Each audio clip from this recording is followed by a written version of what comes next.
Shortly, we have Neil Williamson in the house, fresh off his birthday. Happy birthday, Neil Williamson. Or he might be still celebrating. I think we may be able to get Keith Smith to sing him happy birthday on the show. Oh, dude, really? You would do that for Neil. You know, I do almost anything from Neil, except sing him happy birthday. Happy birthday. On the show. So happy birthday to Neil Williamson. We do want to have folks watch, right? Is that we do. Yeah, so me singing would not be the help viewership at all. We also have Sean Tubbs in the house with a fresh haircut. It looks like for Mr. Sean Tubbs. Is that right? Is it a fresh haircut for you, Sean? Maybe 7 days, 8 days, 10 days old. Looking sharp, my friend. And the mustache is coming out real. Yeah, nice. but one side's black, one side's white. It's kind of funny. Cruella de Vil. Bill McKenzie, welcome to the There's broadcast. a song reference there somewhere, right? I really like when Planning Commissioner Randolph, did he summon his inner Neil Williamson? Is that what it was in the last Planning Commission meeting? He did say that in the last Albemarle County Planning Commission meeting, that he was summoning his inner Neil Williamson when he was discussing density in relation to the Crozet comp plan. This is going to be, Rick Randolph. So how'd you feel about that, Neil? Conflicted.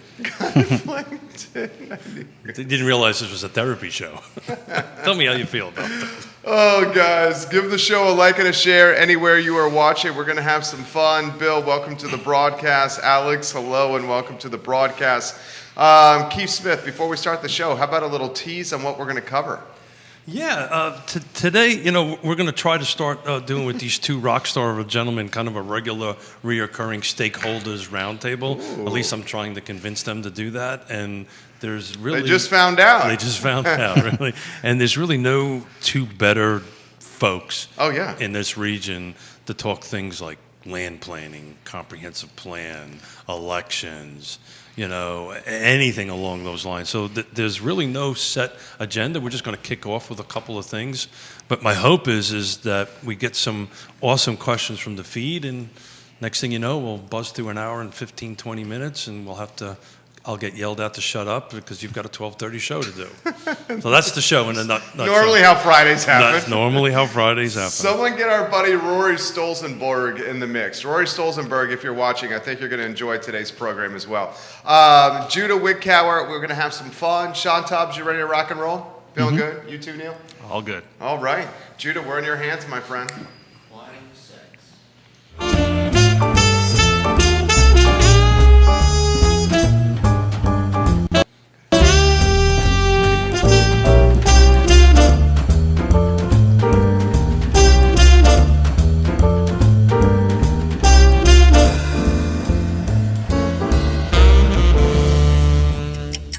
Good Friday morning, guys. My name is Jerry Miller, and welcome to Real Talk. Thank you kindly for joining us. We're live in Charlottesville, across Central Virginia, the Commonwealth, the country, and the world, presented by Yes Realty Partners and Yes Team Realtors. We're powered by Interstate Pest and Service Companies. Today's show, I was frankly really excited for. I woke up a little extra early today. There's two gentlemen on set, and no, it's not Keith Smith, but two gentlemen on set that I enjoy following and reading their content quite a bit. If you know me, you know I'm a news junkie, and the two guys that we're about to bring on create a ton of compelling content for this community. And for those of us that love reading compelling content, having them in studio and on set get you kind of excited. So Judah Wigkauer, why don't we go to the studio camera first? We'll welcome the distinguished gentleman to the show. I got thrown in the gentleman mix. Thank you very much. Hello, my friend. How you doing? You know, I was going to call this a stakeholders roundtable, but I think I just twisted it around that we're going to call it a content producer. Or some hashtag content slinger. Is that your hashtag there, Neil Williamson? Content slinger. Let's go Hollywood Squares and welcome Neil and Sean. That's your go-to hashtag, right? It is a go-to hashtag. And the seats thing, right? Seats available and content slinger. I believe Mr. Tubbs may have coined content slinger about 3 years ago. But based on the work that you were doing. So let's be fair on that one. All right. So no plagiarism here, right? Oh, no. I think it's actually, we put out a lot of content. You have to have people find it somehow. So questions and comments already coming in. We'll get to those. They're actually for Sean here. Before we do, why don't we let you finish your preamble, my friend. Preamble? Yeah, your preamble. I thought we were going to call it a monologue, but then again, my jokes are kind of lame. But I'm going to try to channel my inner Neil Williams here in this particular show. But let's take a brief moment and introduce our two guests for the folks that may be watching doesn't know. So I'm going to let you tackle that and introduce our two guests, and then I think we're just going to kick it off. Maybe talk comprehensive plan or whatever rolls off the top of our heads. And that's what Bill McKenzie is asking us to talk about on Facebook. We'll get to this, Bill. Why don't we start with this guy, Sean Tubbs, an award. I'm gonna embarrass you a little bit. An award-winning journalist. I paid for those. A man who knows the community inside and out. A man who loves public transportation. A man that loves maybe a cold beverage on the downtown mall. A man that grinds and works really hard. Sean Tubbs. Some of those are true, maybe. I don't know. I don't know anything, really. Who's Sean Tubbs? This month, watching the comprehensive plan in the city of Charlottesville, people might not know what that is. There's no quick vote happening on this, so just to make sure we can caution, we're at a time with this process. If you don't know the process, this is the time to know it, and don't panic. There's a time for conversation at this point, and that's hopefully what I can help you with and what we can all help with as we think about what the future of Charlottesville is going to be. The president of Town Crier Productions. Yes, I started a company last year to essentially be the umbrella company, just very similar to what you did, Jerry. I love it. In order to sort of, do what I love to do, which is to write about this community and to try to ask questions and, to try to promote my bland neutrality to anybody who will pay me. Sean Tubbs is good people. Bill McKenzie, just share the show. It's the best deal out there, right? I'm literally. You're a member. I'm a member. It is literally the best deal out there, except for Neil Williams' content. Trying to make sure I've got everybody equally balanced. Mm-hmm. But I do have to say, awesome mustache, brother. Well, thank you. No, that was another thing. I mean, we even had to wear masks since we've been wearing masks, and so I figured I would try something different and kind of like it. Those are the handlebars, not a mustache, right? This, I'm not entirely sure, but I am thinking it's not too early. If you do subscribe, 50% of the proceeds does go to mustache wax. So I'm going to enter competitions. And you're going to need a bigger camera to get the whole frame of the whole thing when we get there. So I've had this mustache since 1985. You actually use mustache wax? No, but I read this. I watched a documentary on Salvador Dali recently, and it talked all about his mustache. So I'm impressed. I think this actually could be the new growth industry for Charlottesville. I think people want to talk about comprehensive plan. Off on the mustache. There's a comprehensive plan for this mustache. Sean Tubbs is on fire right now. Let's get Neil Williamson in, who also has. I'm the only one without facial hair in this room right now. I feel like I disappointed you guys today. We'll get you one of those things for the next show. Yeah, I've worn those for a show. How about Neil Williamson? A little intro, my friend. Hi, I'm Neil Williamson. I'm the president of the Free Enterprise Forum. I've had the opportunity to work with Sean over the last 17, 18 years in different capacities. I will say that one of the things that you kind of slid by, the fact that he was watching a documentary on Salvador Dali just speaks to the breadth of knowledge that this person has. I had to Google who that was. I'm just saying. Well, have you ever seen Sean Tubbs karaoke at Rapture? I have on the never seen that. Soon you'll be able to do so again. That is a sight to be seen. Yeah. I have seen that happen. Oh, wow, you've seen that? How many times have you done that? I was really starting to gear up to do it a lot more before the pandemic hit. But, I've seen you do it once. It was, it's fun. I think that those are the types of experiences I think that, I'm looking forward to, those communal experiences where I'm bringing my own microphone from now on, though. Why? Because of...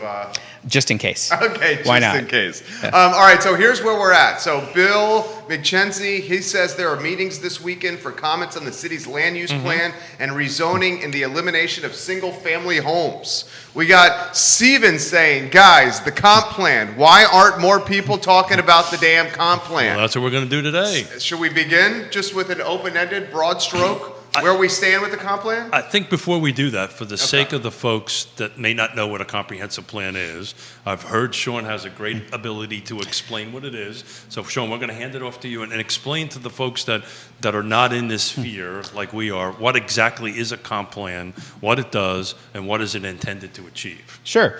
Well, Virginia law, and I'm sure the law in many other states, requires localities to come up with a comprehensive plan, and the Planning Commission specifically to, I don't have the quote in front of me, but to, for the physical development of a particular community. And these are required to be updated every 5 years.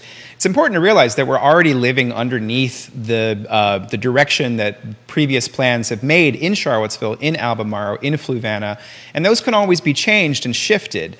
But so this is things like what are, and it informs zoning. It's very, let me just say this very clearly at the beginning. The comprehensive plan is not the zoning. The two are very related, but it is not the case. The plan dictates what changes might happen in the future. But the comprehensive plan is not just that. It's also the boring parts, which is the chapters with objectives and goals and strategies. So things such as, so ideas end up in comprehensive plans and then get implemented eventually. But right now, what people are concerned about is this future land use map. Mm-hmm. And we are currently in year 5 or 4, depending on how you count it, for this comprehensive plan rewrite.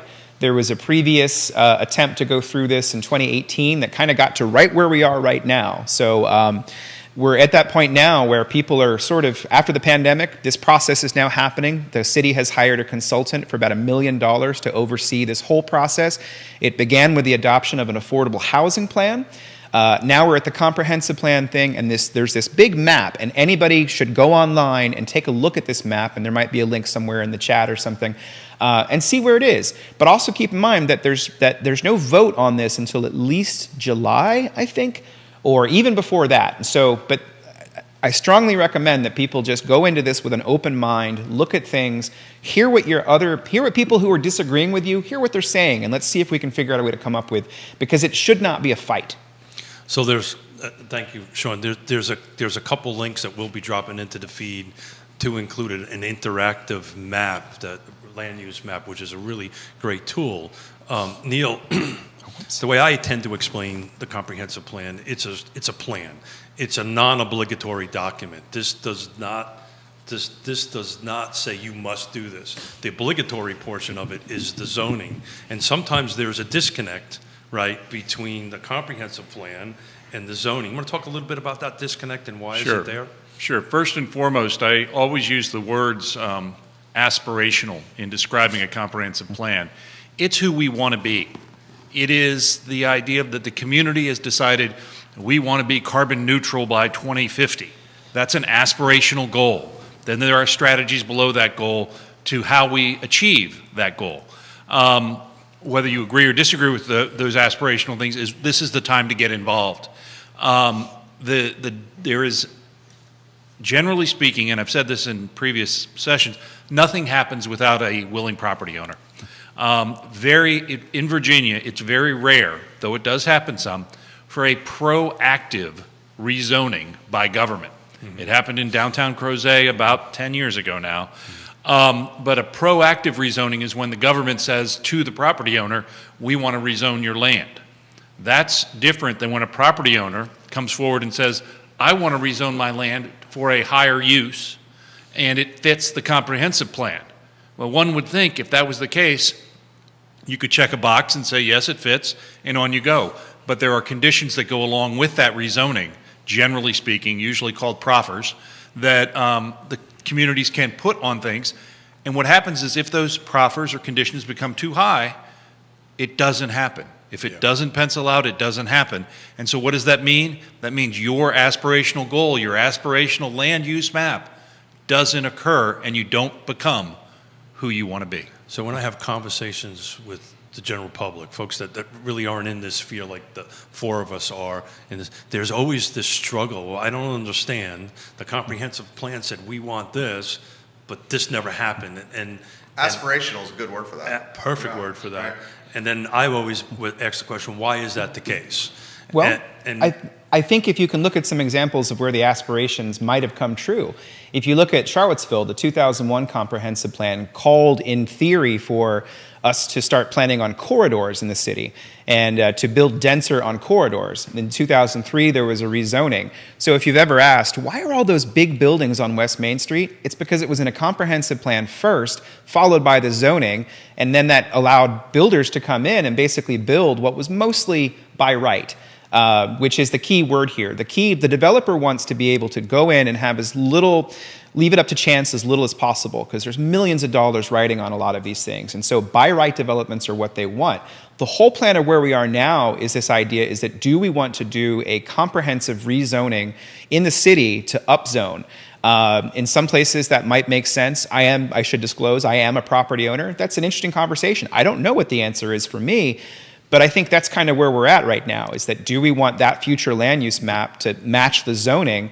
And I think there's lots of people who have a stake in that fight. But wait, conversation. Sean, it's not a question of if.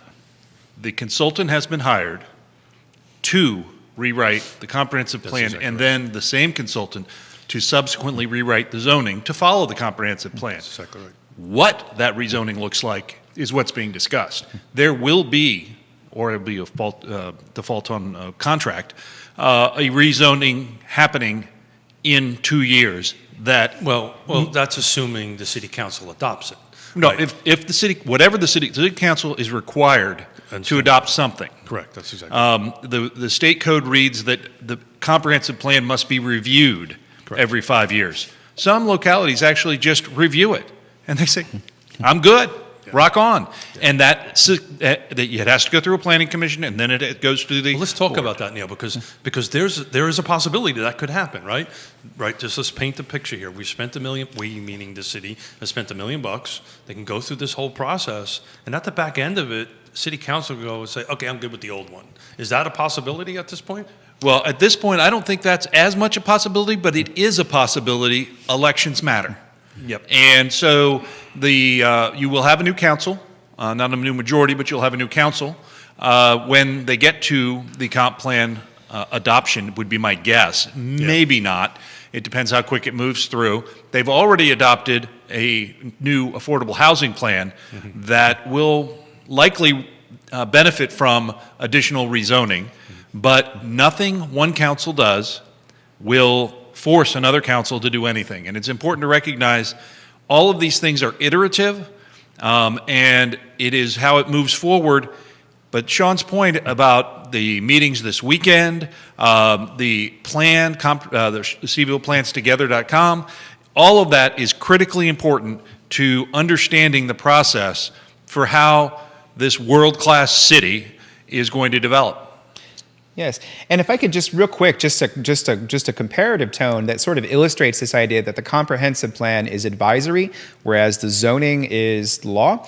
Let's just move for a quick second to Albemarle County, where next week there may or may not be a ruling in a case against the Board of Supervisors, where the supervisors' vote was based on a comp plan that said that a special use permit was required in order to have a gas station at exit 129. The Tiger Fuel Company wanted to have that happen. This is the Black Cat Road? This is the Black Cat Road one. And so that was a 3-3 vote, which ended up being a denial in effect. There was a lawsuit that had been filed previously about that. So next week we might get some local precedent on what the comprehensive plan actually does. I will say there is one thing in the comprehensive plan draft that is, to Neil's point about committing a future council. If you put a $10 million commitment to affordable housing in a comp plan, is that legally binding or is it morally binding? And what happens if the city... Or is it aspirational? Or is it aspirational? And I think those that's not the same thing? Some people, well, I think that right now there's a lot of people putting flyers out in neighborhoods that just have such misinformation about the process that's happening. They're saying the council wants to upzone. Well, we're not at that point yet. And also, too, my next story will sort of detail the last webinar where the consultants were much more clear to say that, okay, one of the scary things to a lot of people was that the map all the yellow, which is where a lot of single-family residential. Suddenly, the legend underneath it, that's what tells you what color says what, said that you can have up to 3 units. But then the consultants also said, well, that might not happen in all places because this is Charlottesville. It's very hilly. You can't build everywhere as much as you might like to. And so really, as I've said, if I had a way to change all of this, the zoning is so much more important at the end of the day than the comprehensive plan. And I think that sometimes in this community, we overly fixate on that future land use map when we can review it again in 5 years, potentially. So in our world, it's a business plan, right? In essence, it's a business plan. This is what aspirational. This is our business plan set up. And as time moves on, your policies and your procedures and your budgets and all that kind of stuff, tweak it a little bit. But that's different than a business plan. With a business plan, there's more institutional memory or consistency in players.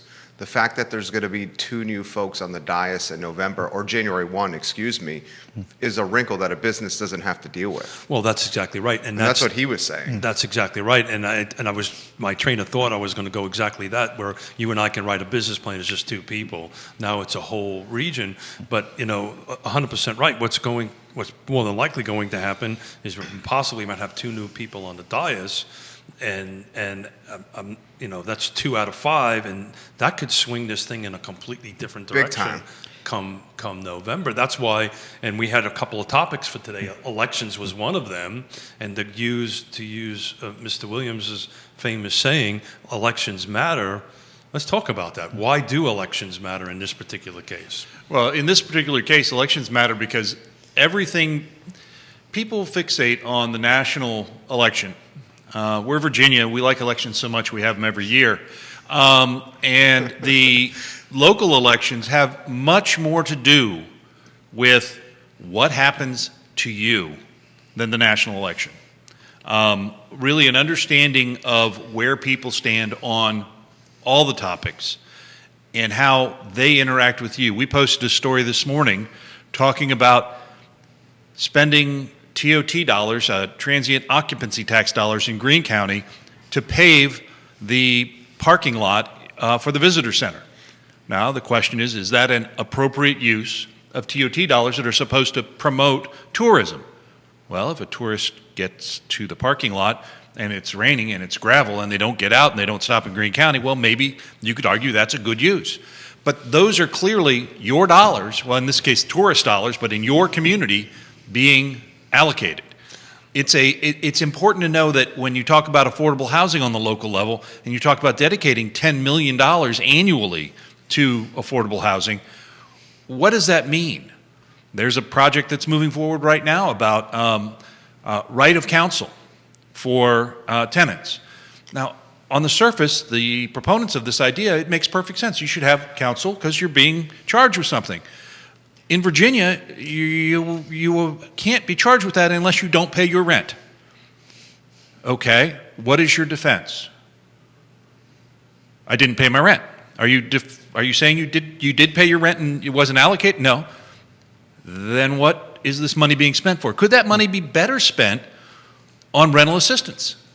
Sure. Would that $300,000 be better spent to keep people in their homes rather than paying 3 lawyers to go and say, yes, they didn't pay their rent? What are we going to do now? What are we going to do now? Yeah. It's an open question, sure, but it happens at the local level. And Sean and I have spent 17, 18 years in these meetings watching every one of the people that are elected to local office want to make the community better. I have never met anybody run for local office that wanted to mess up the community. Absolutely. There are lots of different ways to do that, and every citizen has an opinion about the best way to do that. The best way to impact local politics is to vote and to be engaged. So I've been sitting in those meetings since '87, and I've always believed and still believe all politics is local, period. It's local. Anything above local, it's great fodder for conversation over a cocktail, but the local politics is what makes a difference. And we talk about this on the show all the time. There are wonderful ways to get involved, right? We're going to put some links to review this weekend. There's reading these two gentlemen's work because they're at these meetings all the time, so you can get yourself educated. But you need to get involved at the local level because all politics are local, and local politics makes a huge difference. What do you think, Sean? Yeah, well, it's also interesting. It's also your community. I mean, if you want, so an interest I have in doing the work I'm doing now is tracking infrastructure projects. How do we get those built? Because that's something that different communities, I'll be very polite here, different communities have different levels of success in being able to deliver on that infrastructure. I think that going back to the through line in all of this is that there's a lot of people who think that Charlottesville should have more population. And some of the individual projects come down to, this is a neighborhood. In Fry Spring, for instance, there's a potential for a project that the Planning Commission wants to be denser than one of the proposals.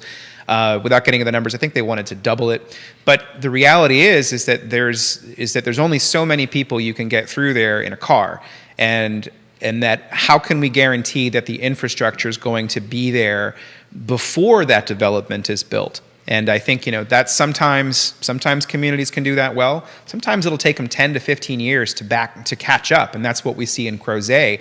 And that's where many of the concerns of people in Crozet, as they go through their comprehensive plan update, in that case it's a small area plan called the Crozet Master Plan.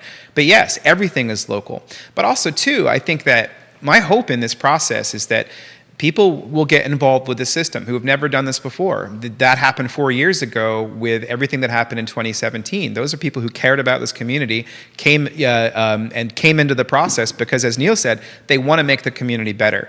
I think that sometimes when we disagree, we don't realize that we all want that fundamental thing to make this place better. And, this is a place I love, and it's why I'm doing this work. Mostly love. Well said, sir. Yeah. That's a sizzle reel. That is a sizzle reel. We got comments coming in. You want them? Yes, sir. So this is from multi-business owner Andre Xavier. Seaville Hop-On Tours. Going to be Punch Brewery, your neighbor out in Gordonsville, well hung. And Seaville Tours. So this is a longer comment. So I'll read it. It's for both you two. Not directly related to affordable housing. There we go. But I would love to hear Neil and Sean's perspective on the following. Virginia and the Charlottesville-Albemarle area appear to have hit the jackpot under the American Rescue Plan thanks to our wacky independent city structure. Under the provisions of the plan, independent cities and the counties where they reside will each get separate cash payments. 38 of the 41 independent cities in the country are in Virginia. In addition, because Virginia has seen a net increase in the unemployment rate of more than 2 percentage points since last February, the state will receive its money in a single payment rather than 2 payments a year apart. Altogether, Charlottesville and Albemarle County will be getting a little over $40 million. Ask Sean and Neil about this. I think that's a great question, Andre. I would say that one of the things that I would strongly encourage local governments to examine are one-time expenditures. There is nothing worse than receiving funds that you might not have expected and setting up an expectation of annual funding. What type of one-time expenditures would fit? Well, we've done some posts about the lack of revenue in the tourism area. So I believe the Convention and Visitors Bureau this coming year, fiscal year, will be down 30% in terms of what their monies are. They generate their monies directly from not local taxes, but visitors' taxes. It would make sense to me, since these are COVID-related funds, that short gap should be filled, not beyond, but should be filled rather than when everybody has pent-up demand for tourism. I mean, I don't know about you guys, but the cable programs that I watch, I see a lot of the folks in Virginia Beach registered a URL, vabeachesopen.com. And they are really hammering it home. And they were really hurt by the COVID, just as we were. If you go to freeenterpriseforum.org, you'll see the tourism dollars that we've been tracking. The other thing you can look at, is one-time investment in broadband, not operating, but establishment. That's something that I think we could say COVID has exacerbated. Albemarle has been surprisingly behind in my world. They've done a very good job in the last 2 years with the Albemarle Broadband Authority, ABBA, which I always think of Dancing Queen when I use that acronym. But it is an area where you could use one-time monies to make a difference. Sean, what do you think? Well, no, I was actually going to say that about that. I think that tracking how or localities use that money. Now, before I'm not going to answer the specifics. I still need to look in. I think there's still been some delays, and I just haven't caught up with the. I think the city was still not quite sure as of a week ago how that money was going to come in for them through the American Rescue Plan. But we can already go back and look at how the the CARES Act, which was the first round, was spent. And there's reports, and I can get those later. But I think that, to Neil's point about, it does show how that money gets spent. From what I understand, the city of Charlottesville, and I could be wrong on this, I need to double check it, it's very dangerous to do this, but I think that they might be plugging up the budget shortfall from this current fiscal year with that. And I think that again, that sort of gives you the temperature of the health of the financial health of the city of Charlottesville. It's not good. Let's just say that. They've doubled their capital expenditures over the last the capital budget, not the expenditures yet. And, those shortfalls, they could keep coming. I think that, and there's lots of reasons for that we can get into, but I think it just speaks to the importance of tracking all of this. You see more shortfalls on the horizon? It depends. I mean, I think a lot of it is the property tax has not been increased in the city of Charlottesville for 15 years. I'm sorry, the property tax rate. Property tax rate, yeah, I'm sorry. The taxes have gone up, which I can attest to from my assessment going up, which is also related to the comprehensive plan, but we won't go there just yet. But I think that potentially, because I think there's so much spending, and I don't have everything that I can say documented just yet, but there's projects that are very expensive that were supposed to be under construction by now, and they're not. There's a lot of sense in Charlottesville. There hasn't been a lot of fiscal scrutiny, let's just say, of the capital improvement program. And so that's a place where I think you might see some of that stuff being plugged in. I believe that what Neil was speaking about earlier, the hiring of additional lawyers for eviction prevention, I believe that some of the American Rescue Plan is committed to that funding. Some of that funding is committed to that purpose. And that is a one-time purpose, but is it? And I think it's one of these questions where, that's why it's important to pay attention to this, because, again, I'm not in the position to tell you what to think at all. I'm just here to say these are the things that are happening, and those budgets are really crucial to watch. Another thing I will say this is that the reason we still have buses going up and down our roads is entirely because of COVID relief funding from the federal government.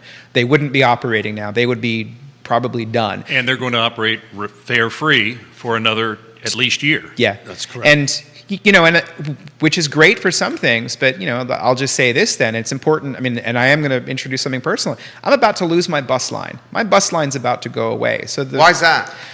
Because they're changing the routes, and they haven't. To save money? To make it more efficient, but they're getting rid of a route. The nearest bus stop that went to me. I bought my house because it was on a bus line, and that bus line went away 4 years later. And it's another one of those things where council hasn't even been told about it. There hasn't been a single briefing. I almost cursed just then. You can curse. Nah, I'm not going to do that. Council hasn't even been given a single briefing on that. And I think that's what happens in a community like this when people aren't paying attention. And I can go off on that, but for a while. You bought your house because of the bus line, and it went away 4 years after you bought it? It was 5 doors down from my house, and it was really convenient. It was the Route 4. Yeah. And it served Forest Hills. I've said where I live. That's all right. But everything changes. And everything always can. Changes, and it changes because of the city decisions by CAT. It can also change. People buy their houses based upon school districts, and there's redistricting. Things change. One needs to be aware of that when making such purchases. And it's it's ironic song. it's the bug in your Chardonnay. It's not ironic. It just sucks. Oh, can you sing it, please, Neil? Whoa. Time out, everybody. Time out. I'm going to take some executive producer role here. I've been trying to struggle to get past Sean singing and Neil dancing. I like Neil's pop culture references. I'm trying I like to come them. up with questions. They're a little dated, but And all I've I'll got take in it. my head He's is Sammy Neil. Hagar. That's why they're dated. Well, he went from Sammy Hagar to ABBA. I mean, and then good. If I don't date myself, no one else will. yeah, well. Vicky from Latois is watching. Meg Welch from Three Notches on the Feed. Liza Borges, hello. Bill McKenzie says, my assessment went up exponentially last year and I fought to get it down $20K. One of my neighbor's assessments increased 39%. So let's talk about that, because that was one of the notes I was able to get down before my whole ABBA and singing thing went through my head here. So let's talk about that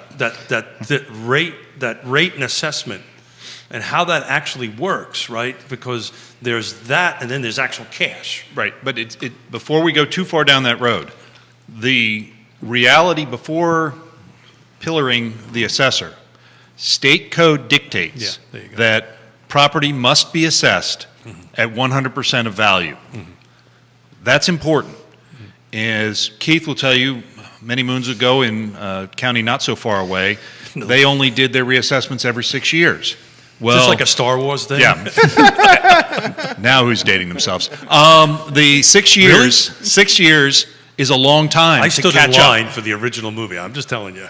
I believe it. The 6 years is a long time to catch up property assessments. Yeah. And it makes for a huge jump. And what was happening was this locality was under billing the assessment course. and continually increasing the tax rate in order to generate the revenue. That's exactly right. Flip it over. If you're redoing the assessments every year or every 2 years, you have less need to increase the rate because you're increasing what you're multiplying by and you're increasing the revenue.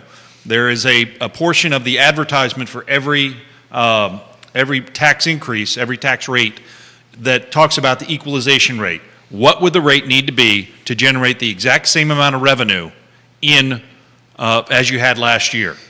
Let's finish that conversation a little bit, because we're going to pivot a little bit to what this show is about, is real estate, right? And there's some real estate agents that are watching here. I will tell you, in this county we shall not name, every time that the assessment and tax bill goes out, I get a phone call. And what'll happen, it'll be 9 times out of 10, we will do our job, come up with what we feel is the market rate for the house, and then they go contest it. And I will tell you, 9 times out of 10, they win. So if you get one of these tickets and you know a real estate agent, give us a call or give a realtor a call and let them go ahead and do it, because if they'll reverse it. I mean, they'll adjust it. They'll adjust it, and it can be adjusted upward. It can be. Well, what'll happen is when you do the assessment and it's higher than the tax rate, we go, don't worry about it. Yeah. It's okay, don't worry We about never it. reached out to you. I don't think I've ever had anybody go, well, let's go raise our taxes. They'll go, hey, I'm cool, thanks, and we move on. But if my number is higher, right, or lower, actually, if it's lower than what they're saying, then we'll go up and knock on the door. Usually the phone call is hey, I'm ready to sell my house for this amount. When will I get a contract? Right, and to be clear, there is a board of equalization that is an appointed board that does that. It's not you convincing someone that's your bud. There's a board that does this. And in all the localities, they take it pretty seriously. Very much so. No, it's a real thing. You have a deadline. You have to submit it. You go in front of it just like a hearing. You present your case, and if your case is reasonable, typically you'll win. Well, I mean, but I think also it's important to, to Bill's point, I would say that it's really interesting to look at the property comparables and the comparative transactions that have comps, I believe you call them. Comps, yeah. So for instance, and then figure out, and that's why I look at the property markets as often, I look at the records in the city as much as I can, because I want to know what's selling, because that's going to dictate what the next assessments are going to be, and it's going to give you a sense. So, if you go back, again, I am going to knock on the city for a second here, because they have an effect too. From where we're sitting, and I mentioned this last time, they purchased the Lucky 7 and the Guadalajara for twice what it was worth. That had an effect on assessments, a ripple effect.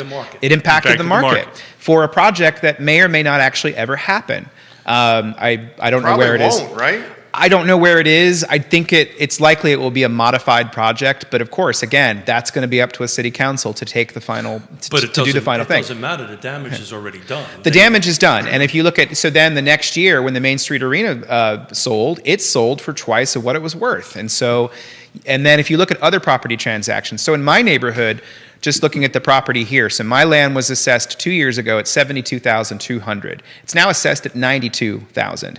It's likely that if suddenly, though, and this is a neutral statement I'm saying here, but if suddenly I have the ability to build 3 units on my lot, that number is going to shoot up. Especially in this market right now, with supply is so constrained. Now, in 10 years from now, that might change because, I do remember when I bought my house in 2008. That's a good point. It was the top of the market, and it plunged. That was a different market, and we're not in that market now, but we could be again. And I think it's unlikely at this point. Yeah. But I did phone up the assessor, and I got the assessment the next year. And actually that didn't need to go to the Board of Equalization, Neil, because it was pretty obvious that I'd paid a lower price than the assessment. So that was a different case. I think it was pretty cut and dry. But now there's no way I could challenge that, and there's no way I should, because I could sell that house right now. I'm not going to. But because I want to live here. I know a guy. Oh, I get that all the time because I get those things. And I think that this is where a lot of people in the city are kind of concerned about displacement. For people like myself who are, I don't even know where I rank anymore, but I would say that, I'm selling my house would be very valuable, but where would I go? Right. And it's that displacement. And, but I would be out, but I don't want to live anywhere else. Well, that's not true. England. If anybody in England is watching and can hire me, you'll move. I'll go. I'm gone. Yeah. Mustache Dan Pettit says, hello, everybody. Williamson. I'm English. Warm beer? Really? That's not even. That's not a thing. Stereotype. He says, I've been there. We're going to England tomorrow. Okay, we'll go to England. I'm telling you, I've been there many times. Warm beer. But if you were to strip I happen to know where you live, and I will not disclose it. Mm-hmm. But if you were to strip your house off of your lot and ask me to sell it, it'd be way more than $90,000. Oh, like 150. Well, but doesn't that speak to being property rich and not really being able to do anything because you can't go anywhere and move to something else? Without a doubt, and this is why you and I think we are passionate about this missing middle and passionate about bringing this missing middle in because if Sean could add an ADU to the back of his property, which you can do. There's an ordinance that provides it, but is really wonky. Or you could turn your property into 2 units or 3 units. Then you receive money from a rental perspective. But isn't his overhead going to go up, like he said? Isn't he going to get taxed more? Isn't it going to be the assessed value of that land is going to go up, like he said? But if it's paying, but then again, to wrap it back though, if it's paying for the services that mitigate that infrastructure, and that's where it gets back to how well is the city managed, and is it possible? Can the city actually accomplish things? I think they can, and they will, and I think hopefully under this city manager, that can begin to happen. I'm not concerned about my tax. I'll pay whatever taxes I'm doing if I feel confident that money is being spent well, and I think most people are there. But I think I had a point that I lost. I'll shut up. So to go back to that comment, is you got to do your ROI, return on investment. This is a business transaction, and that's part of the problem or the struggle that they faced out in Portland and Seattle with doing this is because they removed their owner occupancy requirement because they were finding that if you were not in this space or completely understood how this works, folks were getting themselves into financial trouble. Of course. That's what I'm saying. Just like you said. Yeah. So they removed that so where somebody like the land trust could come in and say, okay, Sean, we're going to do a 99-year lease on this 100 by 100 or whatever it is on your backyard and build an ADU for affordable housing. And oh, by the way, I'm going to kick in X amount of the rent to you so it makes work for you. You get. See, that's how it has to work. Because if you give these guys, and I'm going to get out of the way, I'm learning from you guys. That's why I'm trying not to talk nearly as much today. If you give the land a lot more versatility and you give it an opportunity to have 4 units, like his example, the land has more value. Correct. And this is just a layman's comment here. If the land has more value, then it's gonna be worth more to a city from a tax standpoint. Well, if the person who owns the land can't monetize the land by adding other units, they're just gonna get more overhead, are they not? Neil, what's Developer 101? Starts with a D. Predictability and density? Density. Yeah? But look at what's happening right now with the Crozet plan. I stated on Tuesday night, is Crozet's missing middle starting to become missing? Staff had put forth a strong proposal for a missing middle. The Crozet Advisory Committee What was that first word you said? Crozet Advisory. What was that? Advisory. They had a vote. They had a vote. Yeah. And they said they didn't want the missing middle. The advisory committee. The advisory committee. The Board of Supervisors had to chastise them a little bit. A little bit, yes. And I have been opposed to those committees. How long, Sean? Since the beginning. Yeah, since the beginning. Since the beginning of time. Well, they serve, they serve a purpose. They no longer serve a purpose. They are beyond what they should be doing. But when they're led to believe they have authority, that's when you have a problem. Well, if you give them money to spend, which Albemarle did, it's a problem. But they do have a certain moral authority to a certain extent. I mean, if you have a population, look at Breezy Hill, for instance. This was a Southern Development project that went before the village of Rivanna for 190 units originally. It's down to 79. And even now, I thought it was 60. I think it's like 79 was on the plan. But now, but at the committee meeting the other day, it's like there's still.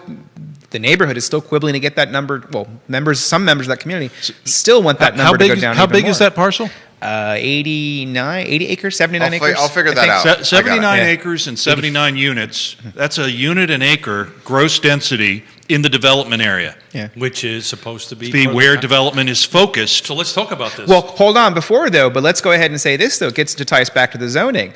The zoning says rural area, and that's where this is all at. The mismatch is that that's still rural, so it still needs that rezoning, and so it gives the public. What does the comp plan right, say? This is the conflict. What does it say exactly? It says R4 there? The comp plan suggests, originally, when in the latest revision, had a hard edge on the rural area.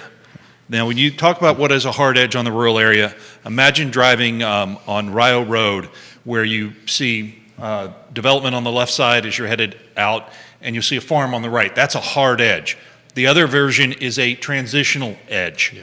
And what has been suggested is we need a transitional edge now. And in this case, the master plan suggests this should be the lowest density in the development area where Breezy Hill is. And I want to be clear, the Free Enterprise Forum does not take a position on projects. This is a policy discussion.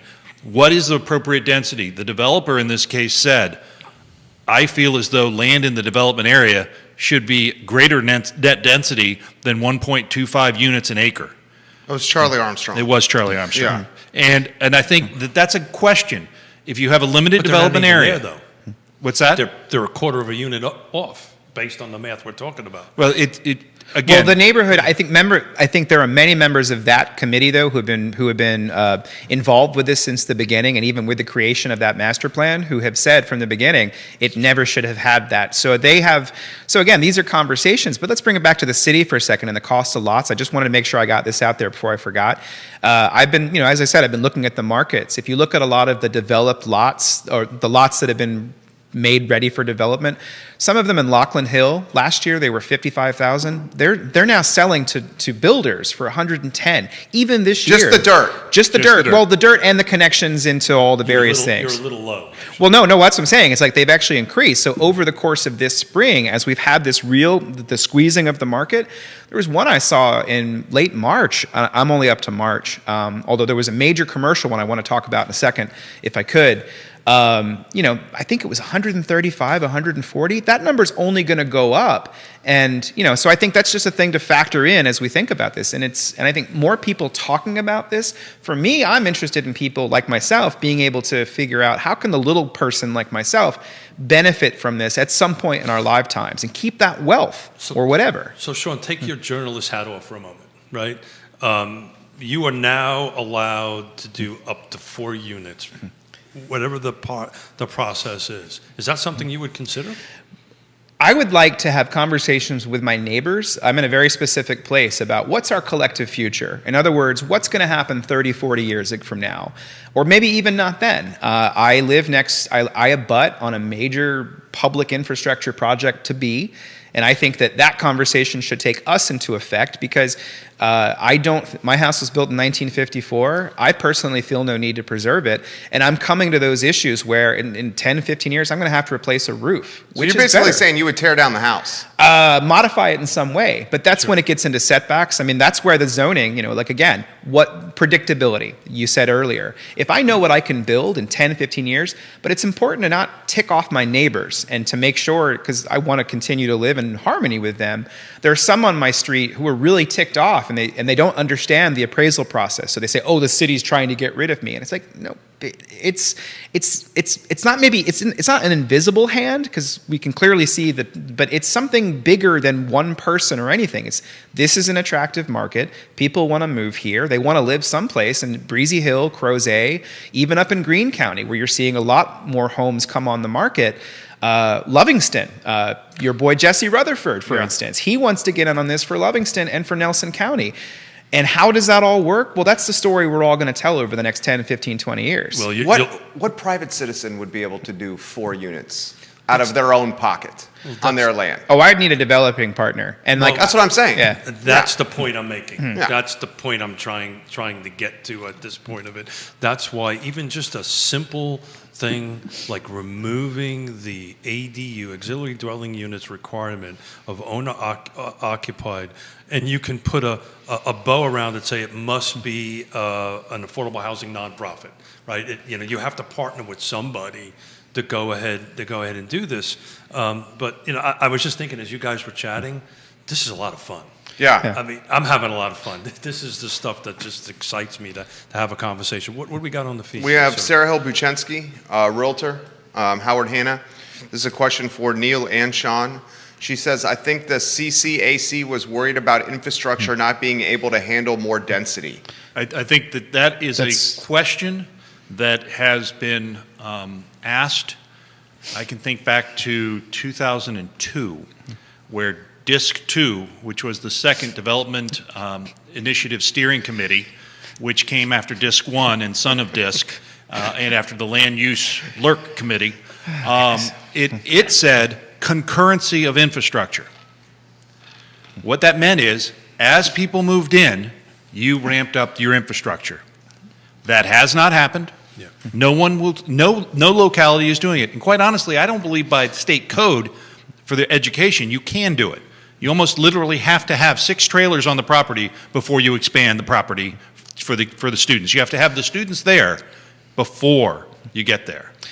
And sometimes it takes a while. So in Crozet, though, so this is sort of a meta argument for this, is that there has been a lot of money spent in Crozet. There was the Jarman's Gap Road improvements, which sort of set up a lot of the ability for a lot of those properties west of downtown to at least have, be able to walk and bike to downtown.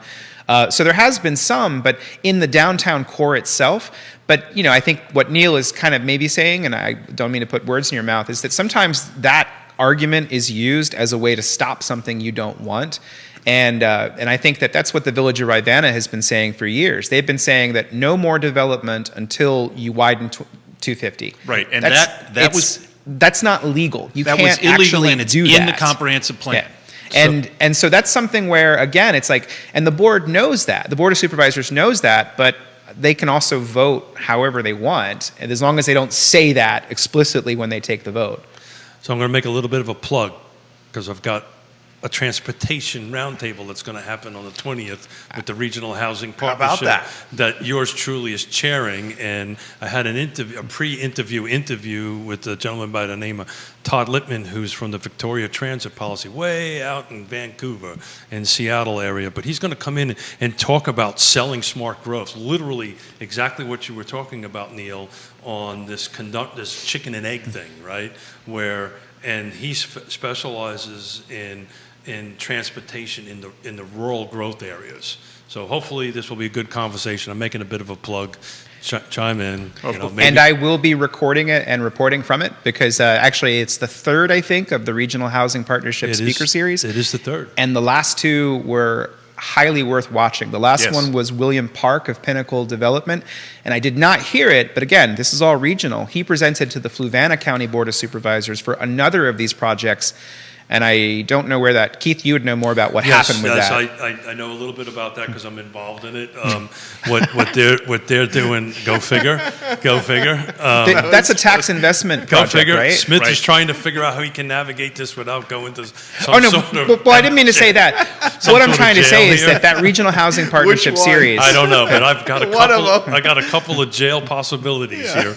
You'll be But- fine. But the public portion of that is what they're working on is, for lack of a better term, I use a tax abatement, but a tax incentive for a real estate property tax incentive, so they can put in this apartment complex that they're building. I believe, and Neil will correct me if I'm wrong. I believe it's either 60% AMI or 70% AMI. Right. I can't. And the reason those work, and it's being done in Albemarle, what's being done is That's being done over at Brook Hill. that company is paying full boat on the assessment, and then when they produce the documents that prove that they're delivering affordable units at the level they said they would, they're actually refunded a portion of the property tax, but the county always gets the property tax amount that First. would have been there Sure. if the building didn't come into play. So it's a synthetic deal, but it is critically important to know that that doesn't work just with that. I can tell you this much. You need to have federal stuff going on there That's too, exactly the right. LIHTC funds. That's exactly right. And you have to leverage 6 or 7 things. It is so hard to build anything affordably right now. And you leverage everything. Maybe you get the land trust involved. I mean, I think Keith's on 65 committees, and one of them I'm sure can help you. Ray Cadell just Is shared Mrs. the Smith show. watching? 'Cause I've told her only on 60. So Mustache Dan Pettit says, depending on who you are, who do you consider to be the missing middle?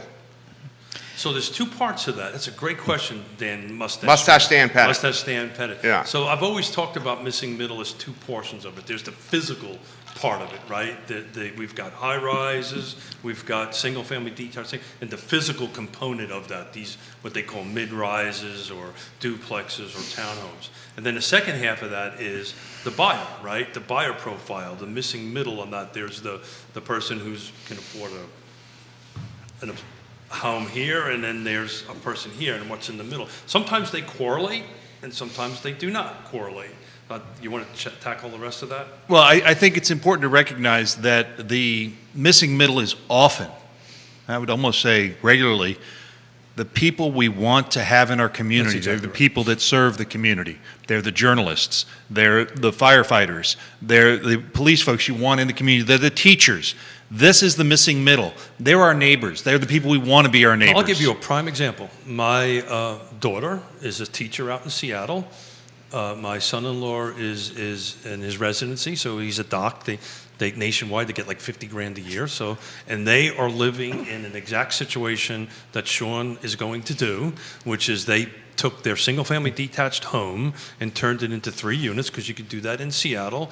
The owner lives on the upper level, and the bottom level they turned it into apartments. Otherwise, they would be traveling about 45 hours from Idaho somewhere to get into downtown Seattle because they couldn't afford it. So what they did is they increased the density of the units, I'm calling that a missing middle, and they can now walk to school or take a bike to school. Or But I think it's important to recognize that some of the discussion about the missing middle, one of the questions that came from the feed was suggesting, which I think I've seen on some of the flyers that have been out and about, that Charlottesville is going to outlaw single-family homes.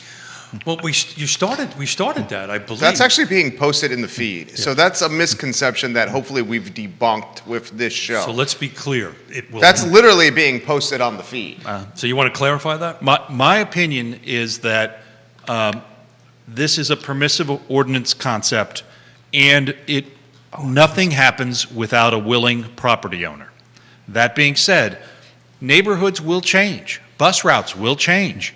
This is part of being in a living organism. And I often use the example, I'm not sure why, of Carsbrook. What would Carsbrook look like if it was duplexes and triplexes instead of single family? Well, quite honestly, there's going to be an infrastructure challenge there. That's a small, tight little community, nice houses, but is that what the community wants to do? That's the conversation.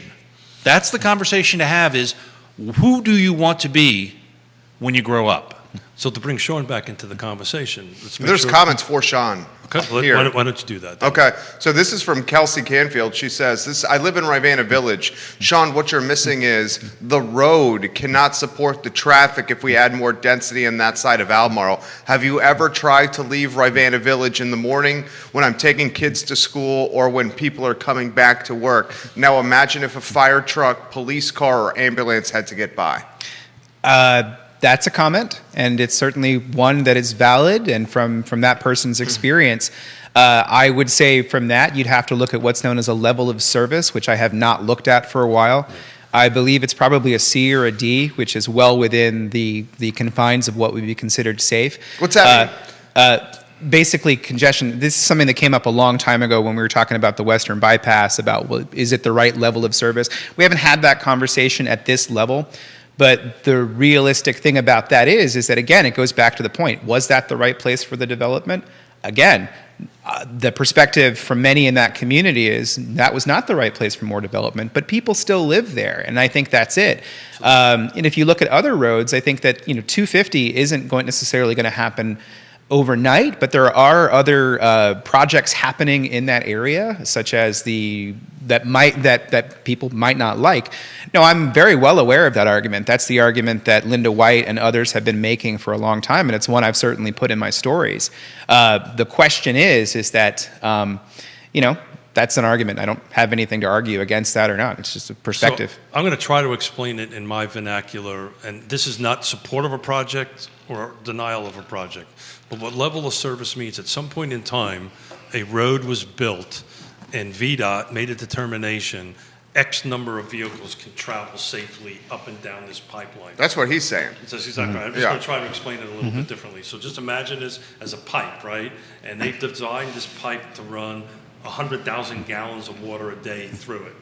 But for 20 years, there's only been 50,000 gallons of water run through that. And then if you run another 20 or 10,000, it just fills that pipe up. But the road itself, and I'm not saying we have no idea what the level of service of that, but just trying to explain that in a vernacular. Am I doing a decent job of that? You are, but it also should be noted that level of service, as the comment clearly states, is not a blanket, this road is a level of service. Got it. At morning rush, at the peak level hours. of service by peak hours is always lower than the level of service outside of those hours. And you can engineer your way around level of service to reduce the level of service. And you will see that with COVID and work from home and flex time, you're seeing level of service change because people are coming into the office later, not coming into the office at all.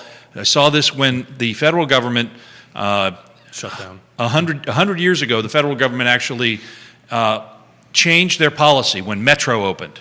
Oh, yeah. They no longer paid for parking, but they paid for Metro passes. That changed the traffic in Washington, D.C. dramatically. And they instituted flex time. So you saw engineers getting on the Beltway, doing 70 miles an hour on the Beltway because they could at 5 or 6 in the morning and leaving work at 2 and getting paid their full wage. These things are happening. Schools is a good point. In taking the kids to school, there always will be crunch times. The question is, how do we fix it? Is it all physical, or are there externalities that we could change that would make it different? And just to get to the school point, what you see, that's everywhere. So a lot of the conversation in Crozet and a lot of the concerns about people in Crozet is about that peak time, is about the fact that when, that people might have to wait 2 or 3 lights to get through. So then this happens in many communities where there's a school. Sheriff's departments get involved, and they're hired to come in and navigate traffic. At Peabody School a few years ago, there was an 8th grader who came up with an innovative plan to do something. There's light fixes. These are things that, again, it's like when there's a problem, it's like, do you know those little traps things that you put your fingers in? It's like, and that if you keep pulling, it gets worse. Well, sometimes if you can maybe take a step back and look at other solutions, there are other solutions. Go back to the comprehensive plan for a second. Something that when I was an advocate briefly, I did push for, and I'm still interested in covering this, is something called a Transportation Demand Management Program, a regional one. The draft plan calls for that regional Transportation Demand Management Plan, and I could bore you for years about that. I can, and I will, but not now. But those individual human transactions that we all have. Sponsors we got to take care of. I'm just saying. Well, such as does Bob Pinio design? Oh, he's come on the show. Yeah, Bob. He's on the show. Dude. I was going to plug him earlier when we were talking about the ADUs, but I was going to say it's like these individual. Each of us is an individual who is in a system, and when we all use the system at the same time. Perfect illustration this week with the gas lines. The problem was made, there was a big external problem, but the problem was made worse in localities because all across the East Coast because of those individual decisions that I need to go get gas right now. I'm not faulting anybody who did that, by the way. No, not only do I need to get gas right now, I need to get to gas fill out 10 containers for backups. And I'll just say it, screw the other guy. Right? And that's one of those things where, again, it's all over again. There you go. Yeah. It's that trap. It's that finger trap again. And that was a situation where the issue was compounded by those individual behaviors magnified by 10,000. What you got on the feed, sir? This is from Daniel Linsky. And speaking of gas, he says, I'm sitting in the Costco gas line. It's moving much faster right now. And listening to us. I've listened to the entire show through Spotify, and I have a question for Sean. You mentioned earlier today that the Tiger Fuel may be coming back to Black Cat Road. Is this true? Don't know about that. I was only speaking to the lawsuit. Now, where that got left, though, I can say this. The supervisors, as I said, they deadlocked on a vote, which meant that the request for the special use permit went away. But, of course, the underlying legal claim in that case was that the special use permit was never needed. At that time, Tiger Fuel said that we would build something different. That hasn't happened. My sense is they really would like to put something there if they can, but that's a conversation for another day. Let's see how this lawsuit gets resolved. There's a lot of road that needs to be plowed through before we get to that process. Ray Cadell says, hey, Neil, I live in Carsbrook. I know. Okay, Ray Cadell's watching. He says that. This comment's come in and said, what other shortfalls can Charlottesville expect? This came up earlier in the show. I believe you brought that up. Shortfalls. Well, I think it's something to watch, and I think that there's always something too. Is that let's talk about revenue sharing, for instance. This is a long-term conversation. I don't think this is going to happen anytime soon. But keep in mind that many people might not know that the revenue sharing agreement where the county currently pays the city, that could go the other way potentially. Let's say that the city was to upzone, and this is theoretical, all of our land prices doubled. That would change the formula. And I don't know what rate it is. I haven't looked at it that much. But at some point, it's conceivable. $19 million the last check. But it was 16 this year, wasn't it? Well, it's 16 this year. The last check was issued was 19. Oh, yeah. So let's just talk about that. But I was going to say $19 million check written from Albemarle County to Charlottesville. Right. So at some point, the long-term, I would say that long-term going forward, that's now a third, that agreement doesn't pay as high as car insurance as it used to because it's 40 years old now, I think.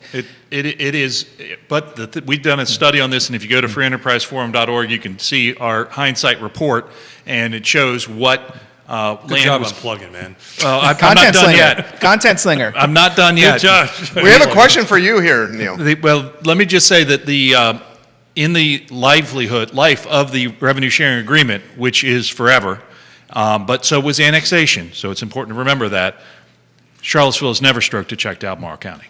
Not yet, but I'm just saying that the way that since annexation. That the way the formula is written, but the way the formula is written, I'm just saying that, or the number could go down, which it's not an insubstantial amount of money that the city gets from the county every year. And the idea, well, actually, we won't go there, but other shortfalls could involve, at some point, the other thing to look at, and so far they've done a pretty good job of keeping their AAA bond rating. That ever gets lower, suddenly we're going to be paying a lot more in debt service. And that is something to watch, and it's something that the next councilors are going to have to watch carefully, because this council, the current council, has deferred a lot of the long-term decisions to raise taxes, which the current capital improvement program is based on. It's based on the assumptions that we're going to raise our tax rate 10 cents over the next 5 years. And that's not well understood. And usually when you're up that point, like it's difficult to defer those decisions. That could end up being tricky.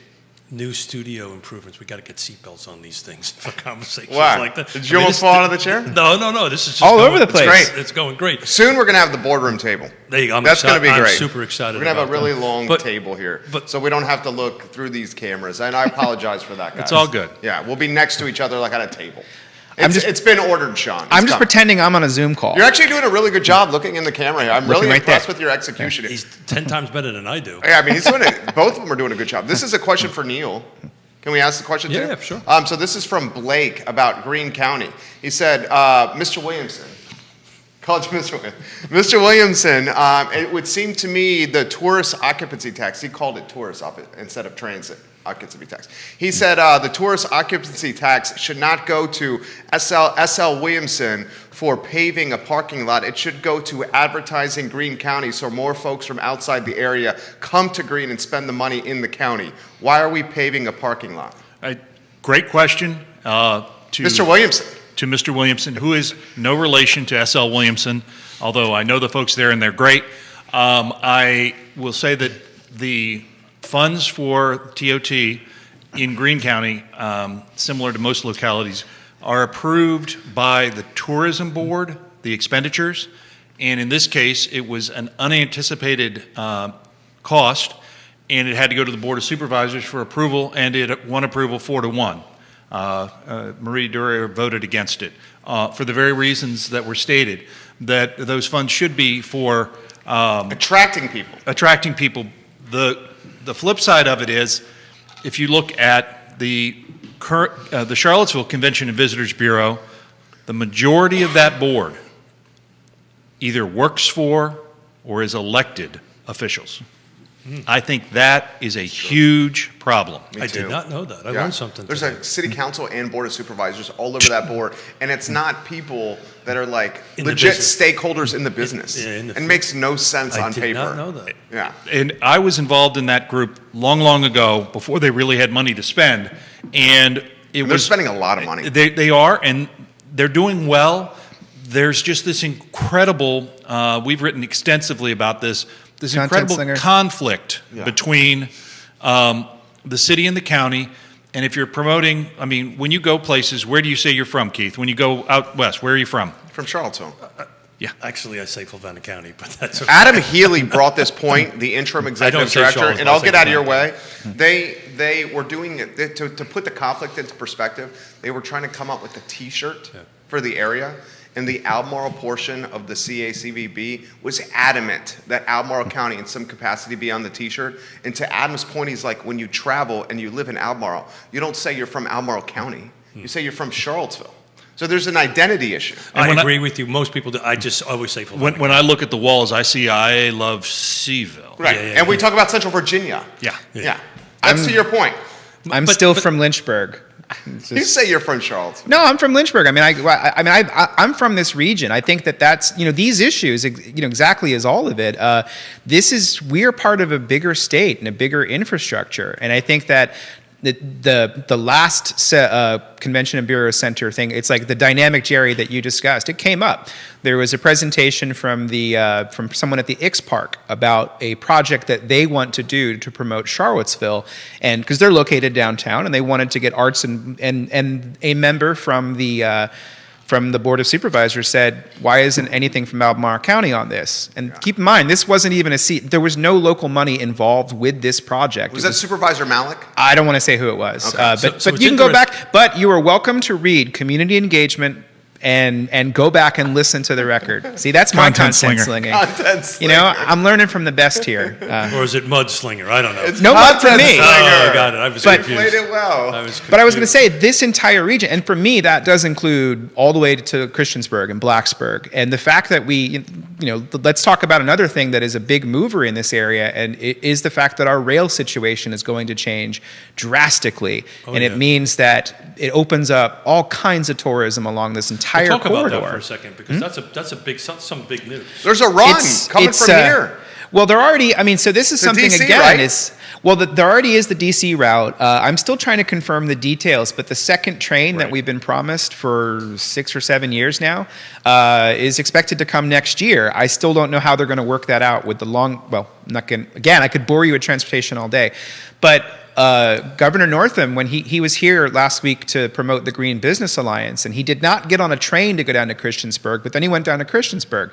I've got to disclose, I went to Virginia Tech, and I'm a proud, I'm trying to figure that out. But it's exciting to me to think that UVA and Virginia Tech will be connected by train, and then further up to the center in Northern Virginia, where they're both located. I mean, if you think about that in terms of the future, and in terms of, for me, that means that, I mean, this is just, I don't have any, if the fact that now that the state of Virginia will own a lot of that right-of-way, it changes a lot of potentials, even for local, I'm not saying it's going to happen, but local rail and local service, which might end up meaning that there could be new communities built on the way. I mean, at least that's how I think of it, is that... Well, so I think that's how I look at it, too. So development along rail is definitively going to happen. Development along bus routes, because they change, is always questionable, right? But, well, what are you saying to the man over there? He just told you he bought his house on a bus route. It was a cost.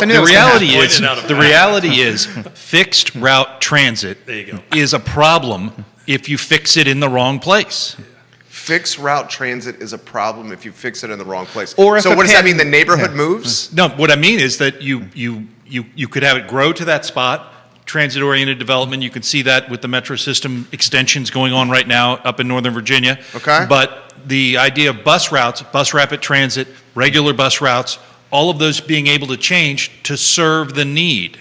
So that's the opposite of what I just said. So it is more flexible, is what you're saying. I'm saying it's more flexible, and you can put Sean off the bus by changing the route. You can't do that with light rail. Yeah, and I'll make a plug again for because that's literally the conversation we're going to have on the 20th with it. And it was interesting. I'm reprocessing where you're from question in my head, and I had to explain to this consultant, because this was our first meeting, how Charlottesville works, right? We've got a 10-mile thing. We got 50,000 people. The balance of the 250,000 are out in these outer rings. So, well, it's important to recognize also that elections matter. There you go. And we are in the midst of a primary election right now. Early voting is going on now. It's important to be understanding of the candidates. To that end, Sean and I are getting together on May 27th. I heard. Plugger. Yeah, this is great news. We are going to be joined by all three candidates for the Democratic nomination on the 27th, and we'll be discussing many of the topics we discussed today. I will be promoting it via our Facebook page as well as Twitter. Sean will be mentioning it in the news group. We have worked up some pretty good questions. We learned a lot from your session with the candidates. Will you have them in advance? Will the candidates have them in advance? The candidates will have. We're still figuring out that. I think in some cases, and I'm sorry to interrupt, Neil, but I think that in a lot of cases, I think we'll give the topics, but not necessarily the question. That's great. That's the right way. Because in a lot of cases, you want people to be able to think about it. I want to see how people think. Yeah. Somebody ran for office and sat on the other side of a table of this gentleman asking questions some 100 years ago. He asked you questions? Oh, yeah. Was it the Fluvanna supervisors? Oh, yeah. It was like was that race. How did that turn out, Keith? Oh, wonderful. I didn't get elected. We don't bring that topic up. No. We don't bring that topic up. It was a godsend. I didn't get elected. That's awesome. But to bring it back to, Thanks, Neil. Appreciate that. I was going to say this earlier when we were talking about elections. I mean, I'm still asking the questions, totally. I still am absolutely flummoxed that we have so few candidates running in Charlottesville. Yeah. I thought there would be more people who But you understand why, though. Oh, yeah, it's it's crazy. But then again, at the same time, I'm even more concerned about Albemarle County. Yes. Because we are at a point where there are 3 uncontested What do you races got? for the Samuel Board of Miller. Supervisors. Yes, Jim Andrews, Yeah. he publicly announced yesterday, I'll have something in the newsletter about that later on today. But Supervisor so far, McNeil. yes, who will be facing her third. She was opposed in her first term. But not now. And not her second, or this will be her third race. Yeah. And Ned Galloway has not, this will be a second consecutive race where he has not faced. Well, and contested races sharpen the saw. Yeah. And part of me wonders Just is like that business. at I know. the local, I've enjoyed it. I don't care. I'll say this. That's the first show in 162 I kind of I'm having so much fun with these guys. But I'll say this, though. Is that they're all Democrats, but I think that in Virginia, we don't elect our school board candidates as a partisan race. I would love it in some way if we could figure out a way to not do that at the local level, to basically just not have it be party. I know that's not going to work. I love that idea. But I've been advocating. That's a great idea, because Sean. if you look at, so there's one. Okay, I don't know if Gary Grant's watching, but Gary Grant gets on the Board of Supervisors meetings every time. Oh, he watches this show regularly. And he always says, and he'll probably take me to task on this. He's a reader, which thanks Gary. But he always says this Democrat board. But the thing is, there's so much diversity on that board from where they are. I mean, there are so many 3-3 votes, and there have been so many. It's not a unified board by any means. To put it all into party, I think at the local level, and in some cases at the state level, it's maybe not the best way to make these policy discussions. Amen, brother. I've been preaching for 3 decades. That's a great freaking idea. Local politics. It should be independence. Devoid of and it was in Albemarle for so long. That's part of the reason I lost, by the way, as you well know. You ran as an independent? I ran as an independent. Oh, damn it. But I think you could do that. When was that race? Oh, I think 102 years The ago. times so? have changed, is what that's you're what I'm saying. Is that Yeah. so Dennis Rooker, he served for 3 terms, independent the whole time. Diantha McKeel, in her first time, was an independent. I didn't know that. And then she took on the Democrat. Why did she take it on? I think it just becomes safe. Well, it becomes organizationally helpful to have the party apparatus working with you. How so? Because you have a when you're in office and you're the incumbent, it helps to have it? When you're in office, when you're the incumbent, it does help to get that groundswell together. It really does. Even though she was running unopposed the second and third terms? It really doesn't matter. There's still work to be done, and each of these supervisors does this work, and then you have campaign work, which is different work to be done, and you can spread it out more easily to the team because there is a team in place through the Democrat or Republican Party that is an existing apparatus for getting things done. That's demoralizing and frustrating. It's also fundraising, too. I mean, I think. I was going to say it's also fundraising. I mean, it's much easier to get money if you have isn't that demoralizing? It certainly isn't encouraging, and I would just say that because she basically went as an independent and said, "Let me hook my saddle or my wagon to the Democratic Party because I have more systems in place for money and support and infrastructure." But to defend her for a second, though, on this, she did run for 4 terms and won 4 terms as an independent on the school board. Right. It's very likely that first time was just inertia, and then it was just sort of like, oh, I can do this now. But, I've never had a conversation with Diantha about that, but I'm thinking that might be it.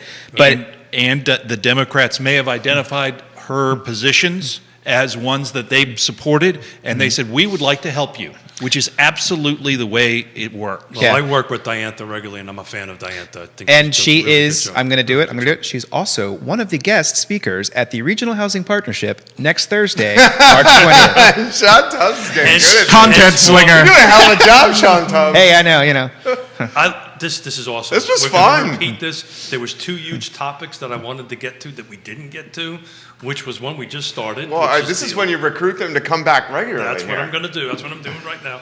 The second one is... We didn't even get to all the comments. We had questions for Neil we didn't even get to.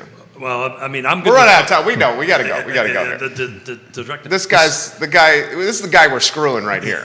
Not anybody else. Because we keep on doing this until, okay, it's 12:30. Let's keep on going. This is the guy we're screwing. It's not fair to him. But we do want to tackle this, I do anyway, want to tackle this UVA in the affordable housing space. So that's for our next little conversation, because that's probably an hour in itself. But, people are asking broadband in green for Neil. People want to know more about the shortfalls in Charlottesville from Sean. They want to know more. Sarah Helpuchinski just said, great show. Thank you for sharing your time and knowledge. We're getting that from a number of people. Why don't we close on this? The where we can get the Democratic Forum, where we can watch, get the information, or learn, because we haven't identified that yet. Neil, have we figured that out yet? Have you figured that out? I'm going to make a pitch. Okay. We're going to have a big table here. I love Charlottesville. Well, no, I'm not trying to take their thunder. This is their show, their forum. We'll be sending out the Zoom. It will be a virtual forum, and we will be putting that out in both of our feeds so that you should be subscribing to Sean's community engagement newsletter. You should subscribe to the Free Enterprise Forum blog, and both of those will be promoting it heavily. Again, it's May 27th, and we're going to be doing it live. Oh, it's right around the corner.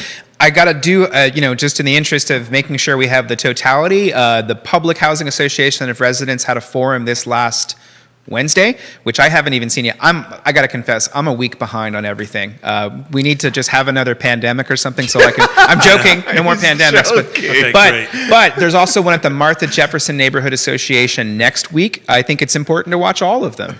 I've got singing in my head, dancing in another pandemic. Oh, can I sing now? For Sean. We'll close on this. Ray Cadell for Sean. Just put the image of the finger trap. I saw it, that you're talking about. All right, we got to go. It's an apt metaphor. Good news on Green, though. You're making progress on broadband. Green County is making progress. That's what they're at. The same guy who called you Mr. Williamson wants to know. Green County is making progress. They actually had a little bit of a hiccup. They couldn't move forward with something late last year because they didn't have a project that was shovel ready. Some of those American recovery funds are going to be going to that. The supervisor, Herring, out there is really driving that bus, and I'm encouraged by all of the localities' attention to broadband. It has been a big issue, and I think the pandemic certainly exacerbated the issue, and they're spending the money to get the job done. One little plug for the Thomas Jefferson Planning District Commission. We have a roundtable at every meeting, and we literally, other than these two gentlemen, never have any public there. And during these roundtables, there's a half an hour or two-way conversation, and that's where Dale started talking about the details. And if you watch them, even in the evergreen space, please watch them. There's some great information that goes back and forth on this. I was also supposed to pass this along to you. Your buddy Peter Krebs is coming on at 12:30. Oh, good. And is it Allie? Allie from the PEC? I'm drawing a blank here. Maybe joining us as well. So just real quick, go back to Thomas Jefferson Planning District Commission. You can also read Charlottesville Community Engagement, because I do routinely capture what happens at those meetings, but again, I'm a week behind. So if you want to know what happened last week, that's why I don't like to call what I'm doing news, because I'm definitely clearly saying that I sometimes have to take a couple days. It's information, but those meetings are very important, and you can get involved with them at any level should you choose. And I usually hope you send do. him a text and say, "I didn't say that, Sean." And he goes, "Yes, you did. Look at the tape." All right, so that has happened. You were awesome. Thank you, guys. Thank you, gentlemen. Happy belated birthday to you. Is that it? Are we done? We're done. We went considerably over 30 minutes. This is the longest show we've ever done. Bill, we did cover this. He said we didn't hear enough about the proposed rezoning in Charlottesville. It's a comprehensive. Are we still on? Are we still on? Yeah, it's a comprehensive plan, and find me, and I'll be happy to try to explain any of it to you. We can drop them in the links in the feed, right? Yeah, we can drop the links in the feed. All right, we're out of here. Keith Smith, Sean Tubbs, Neil Williamson. But you have plenty of time. I think it's just a crucial. It's like there's plenty of time for that discussion. There's no decision point for at least 2 months. Voice of reason. Judah, thank you. Thank you, Judah. Thank you. This is Real Talk, guys, on the I Love Seville Network. We'll see you on the I Love Seville show in about 45 minutes. Take care. Cool. Thank you, gentlemen. That was fun. I like it. Yeah, this was fun. No, I'm serious. Let's make this once a month roundtable. I'll be happy to. Sean, you did a hell of a job.